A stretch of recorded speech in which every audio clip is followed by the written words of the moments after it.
করে দেখাবো। এই কুলের আচারটা আমি আমার মাসির কাছ থেকে শিখেছি, তো একটু অন্যভাবে করে দেখাবো আচারটা। তো আপনারা পুরো ভিডিওটা দেখবেন আমার।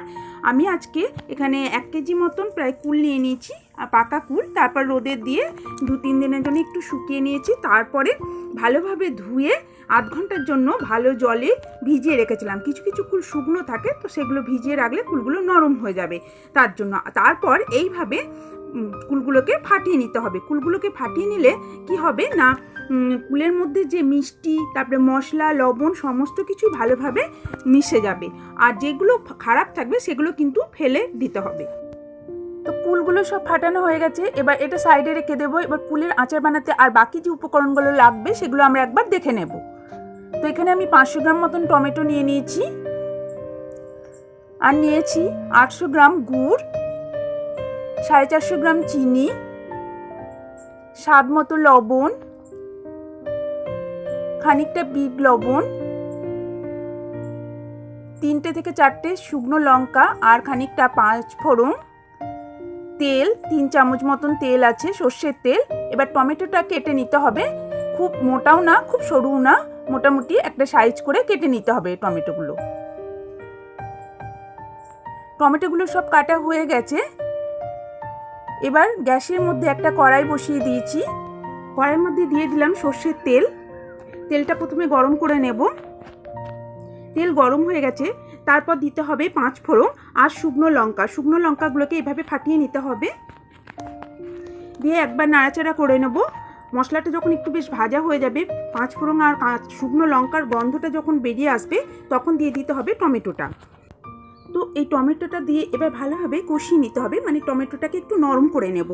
তো আমি আগে কিন্তু কুলের আচারে কখনো টমেটো দিতাম না। তো আমার মাসি একদিন বলল, কুলের আচার যখন বানাবি এইভাবে খানিকটা টমেটো দিয়ে বানাবি, দেখবি সেটা খেতে খুব ভালো লাগবে। তো তার জন্যই এইভাবে বানাই আমি। তো এবার টমেটোর মধ্যে দিয়ে দেবো স্বাদ মতন লবণ, মানে কুলের আচারে যে পরিমাণে লবণ লাগবে সেই পরিমাণে লবণটা দিয়ে দিতে হবে। তো আপনারা পরে টেস্ট করেও দেখে নিতে পারেন কুলটা দেওয়ার পরে। তো এবার আরও কিছুক্ষণ রান্না করে নেব, তারপর দিয়ে দিতে হবে কুলটা দিয়ে ভালোভাবে কষিয়ে নেব এবার টমেটোর সঙ্গে। তো আমার এই রেসিপিটা যদি আপনাদের ভালো লাগে, আমাকে অবশ্যই একটা লাইক করবেন আর সকলের মধ্যে একটু শেয়ার করবেন। আপনাদের যদি ভালো লাগে তাহলে সকলের মধ্যে একটু শেয়ার করবেন। আর যারা আমার চ্যানেলটি এখনও সাবস্ক্রাইব করেননি, একটু ঝটপট সাবস্ক্রাইব করে নেবেন। পাশের বেল আইকনটি প্রেস করতে কিন্তু ভুলবেন না, তাহলে যখন নতুন নতুন ভিডিও আপলোড করবো আপনাদের কাছে পৌঁছে যাবে। তো আমি একটু নাড়াচাড়া করে নিয়েছি। এবার আমি দিয়ে দিলাম প্রথমে চিনিটা দিয়ে একটু মিশিয়ে নেব ভালোভাবে। হ্যাঁ, আর একটা কথা বলে দিই, আমি যে পরিমাণ চিনি বা গুড় ব্যবহার করেছি তার থেকে আপনাদের কম বা বেশিও হতে পারে, কেননা কুলটা টক বা মিষ্টির ওপরে চিনিটা বা গুড়টা নির্ভর করবে মিষ্টিটা কতটা পরিমাণে লাগবে। তো এই সময় আঁচটা কিন্তু হাই ফ্লেমেই রাখতে হবে। চিনিটা ভালোভাবে মিশিয়ে নেওয়ার পরে দিতে হবে গুড়। আমি কিন্তু কোনো জল ব্যবহার করব না, যেহেতু আচারটা আমি অনেক দিন রাখবো আর জলের কোনো দরকারই পড়বে না। তো আমি জায়গাটা দেখুন একটু চেঞ্জ করে নিয়েছি, আমার জায়গাটি ছোট হয়ে গেছিলো। তো গুড় আর চিনি ঠিকভাবে মেশাতে পারছিলাম না, তার জন্য আমি একটা বড় পাত্রের মধ্যে ঢেলে নিয়েছি।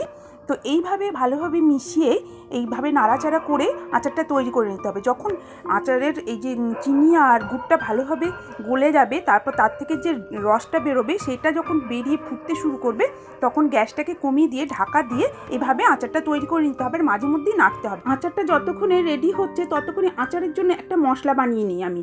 তো তার জন্য একটা কড়াই বসিয়ে দিয়েছি উনুনে। তো কড়াইটা গরম হলে দিয়ে দেব 2টো শুকনো লঙ্কাটা প্রথমে একটু নাড়াচাড়া করে নেব। একটু ভাজা ভাজা হয়ে গেলে দিয়ে দিতে হবে মৌরি। 1 চামচ মতন মৌরি নিয়েছি এখানে, আর 1 চামচের 4 ভাগের 1 ভাগ নিয়েছি মেথি। তো মেথি আর মৌরিটা দিয়েও এবার ভালোভাবে নাড়াচাড়া করে নিতে হবে। তারপর সবগুলো যখন একটু ভাজা ভাজা হয়ে যাবে, হাফ ভাজা হয়ে গেলে দিয়ে দিতে হবে খানিকটা কালো জিরেও নিতে হবে 1 ভাগের 4 ভাগের 1 ভাগ দিয়ে আরও কিছুক্ষণ নাড়াচাড়া করে নিতে হবে। যখন সমস্ত মশলা থেকে একটা সুন্দর গন্ধ বেরোবে ভাজার, তখন বুঝতে হবে মশলাটা ভাজা হয়ে গেছে। তো গ্যাসটা বন্ধ করে ঠান্ডা করে নিতে হবে। ততক্ষণে আমরা আচারটা দেখে নেব। আচারটা অনেকটাই হয়ে এসছে, কালারটা অনেক চেঞ্জ হয়েছে। তো আরও কিছুক্ষণ আচারটা তৈরি হবে। তো অবশ্যই গ্যাসের ফ্লেমটা কিন্তু কমিয়ে রাখতে হবে, কম আঁচেই এইভাবে মাঝে মধ্যেই নাড়াচাড়া করে নিতে হবে আর ঢাকা দিয়ে আচারটা সিদ্ধ করে নিতে হবে। তো আচারটা যতক্ষণে হচ্ছে রেডি, ততক্ষণে মশলাটা আমরা পিষে নেবো। তো মশলাটা পিষেও নিয়েছি, আর যে বিট লবণটা রেখেছিলাম সেই বিট লবণটা খানিকটা মিশিয়েও দিয়েছি। তো মশলাটাও রেডি হয়ে গেছে, কুলের আচারটাও রেডি হয়ে গেছে, কুল থেকে যে পাল্পগুলো বেরিয়েছে সেটাও গুড় আর চিনির সঙ্গে মিশে গেছে, রসটাও গাঢ় হয়ে গেছে। তো সব কিছুই রেডি। এবার গ্যাসটা বন্ধ করে দেব, দিয়ে মশলাটা মিশিয়ে নিতে হবে। তো গ্যাসটা বন্ধ করে দিয়েছি। এবার আমি প্রথমে 1 চামচ মশলা মিশিয়ে নিলাম, তারপর ভালোভাবে মিশিয়ে নিতে হবে মশলাটাকে ভালোভাবে আচারের সঙ্গে। তারপর আরও খানিকটা মশলা দিয়ে ভালোভাবে মিশিয়ে নিতে হবে। আপনারা চাইলে একটু কম বেশি করে নিতে পারেন মশলার পরিমাণটা।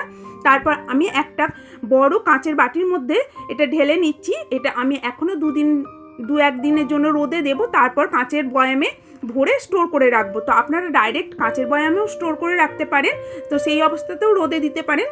তো আচারটা মাঝে মধ্যেই রোদে দিয়ে রাখবেন, তাহলে 1 বছর পর্যন্ত আচারটা কিচ্ছু হবে না। আর এইভাবেই এনজয় করুন। আমার ভিডিওটা যদি ভালো লাগে আবারও বলছি একটা লাইক করবেন, আর যারা এখনও আমার চ্যানেলটি সাবস্ক্রাইব করেননি একটু ঝটপট সাবস্ক্রাইব করে দেবেন। পাশের বেল আইকনটি অবশ্যই প্রেস করবেন, তাহলে যখনই নতুন কোনো ভিডিও আপলোড করবো আপনাদের কাছে নোটিফিকেশন পৌঁছে যাবে। তো আজকের মতো এখানেই শেষ করলাম। Bye, thank you.